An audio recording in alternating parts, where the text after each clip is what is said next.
नमस्कार प्रिय विद्यार्थियों। जॉर्ज विल्हेम फ्रेडरिक हीगल का हम वैचारिक दृष्टिकोण क्रमशः पढ़ रहे हैं। हमने पिछले व्याख्यान में आदर्शवादी तत्वों की या सिद्धांतों की बात कही।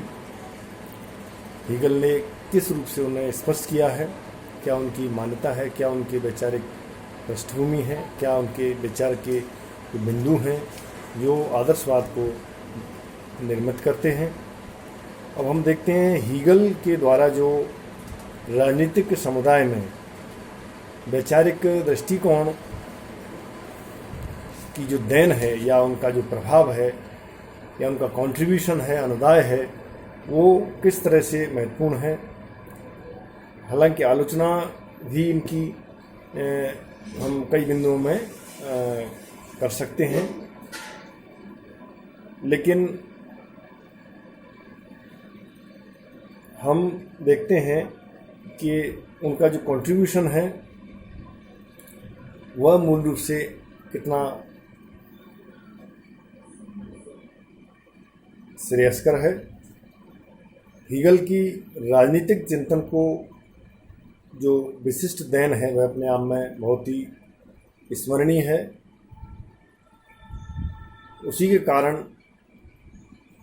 आज उनका जो आध्यात्मिक या नैतिकता पर आधारित दृष्टिकोण है वो अपने आप में विश्व राजनीतिक परिदृश्य में महत्वपूर्ण स्थान रखता है, जिसे हम एक उदार आदर्शवाद के रूप में उग्र आदर्शवाद के विपरीत अवस्था में ले जाकर के स्पष्ट करते हैं।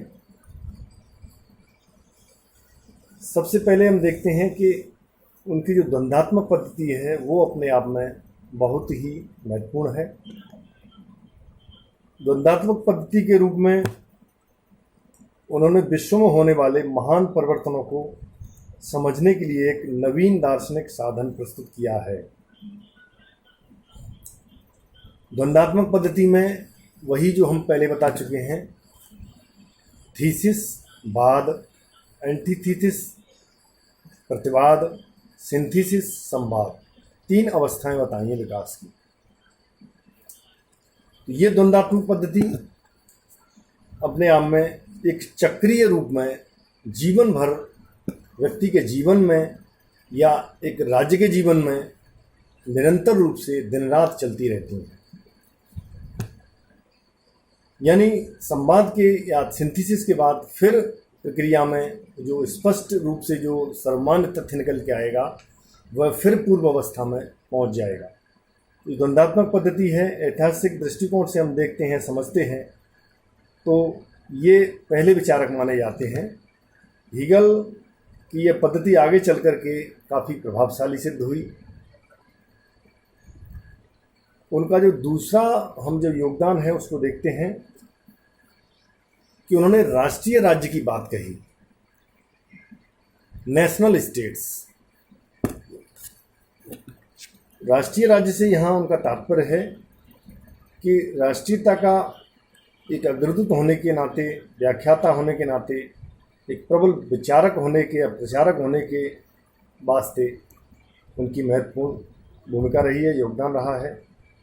इस संबंध में हेलोवेल ने लिखा है, हीगल की अपेक्षा किसी अन्य व्यक्ति ने राष्ट्रीयता का अधिक उदात्त रूप में वर्णन नहीं किया है। यानी ये जो हेलोवेल का विचार है वो अपने आप में इस बात को महत्वपूर्ण बताता है कि राष्ट्रीयता का जो अधिकतम भाव है वो इनके अलावा किसी ने भी स्पष्ट रूप से नहीं दिया।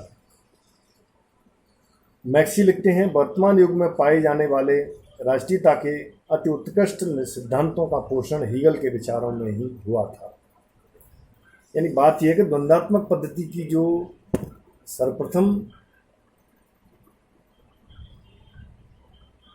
स्थिति है या विचार है या उसका बीज रूप है वह हीगल के ही विचारों में मिलता है। फिर हम देखते हैं राजनीतिक क्षेत्र में उन्नति के लिए, राज्य की व्यक्ति की उन्नति के लिए आवश्यक है। व्यक्ति राज्य का ही एक अनिवार्य अंग है। इस प्रकार उन्होंने व्यक्ति और राज्य के बीच आंगिक एकता पर भी बल दिया। जैसा कि पहले हमने विचारों में स्पष्ट किया था कि सावयव सिद्धांत के आधार राज्य और व्यक्ति में कोई अंतर नहीं है। हालांकि राज्य को उन्होंने साध्य माना है, लेकिन फिर भी उन दोनों में कोई अंतर नहीं, एक दूसरे के ही परिपूरक हैं। क्यों व्यक्ति और राज्य दोनों के संबंध में हीगल द्वारा जो दिया गया विचार है वह लगभग सर्वमान्य है। व्यक्ति और राज्य के बीच जो एकाकार भाव है वह पूरी तरह से बहुत प्रतिष्ठित है और उसको मान्यता प्रदान की गई है।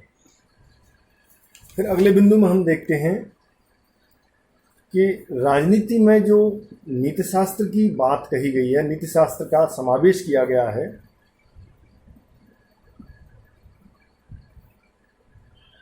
उन दोनों को परस्पर संबंध की दृष्टि से स्पष्ट रूप से समझाने का प्रयास हीगल के ही द्वारा किया गया है कि राजनीति तथा नीतिशास्त्र दोनों अपने आप में कितनी संबंधकारी हैं। वेपर ने, हालांकि नीतिशास्त्र एथिक्स अपने आप में राजनीति का ही एक हिस्सा माना जा सकता है और ये परस्पर देखा जाए तो समाजशास्त्र के ही ऑर्गेन्स हैं, अंग हैं। राजनीति है, अर्थ है, नीति है, तर्क है, ये सारी चीज़ें इसमें ही समाहित रहती हैं।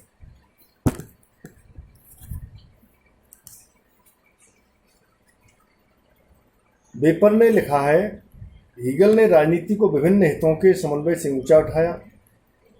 उसने कानून को कोरी आज्ञा से अधिक उत्कृष्ट वस्तु बनाया। उसका यह सिद्धांत कम महत्व नहीं रखता कि राज्य को शांति बनाए रखने से पुलिस का कार्य करने वाले संगठन से अधिक उच्च तथा मनुष्य के नैतिक विकास का साधन समझा जाना चाहिए।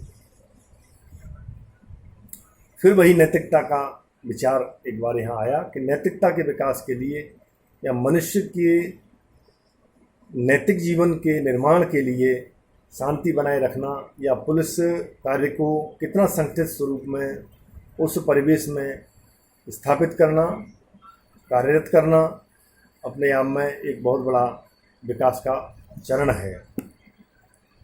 विश्व की क्रियात्मक राजनीति पर जितना प्रभाव हीगल का पड़ा, हम मानते हैं कि उतना किसी भी दार्शनिक का नहीं।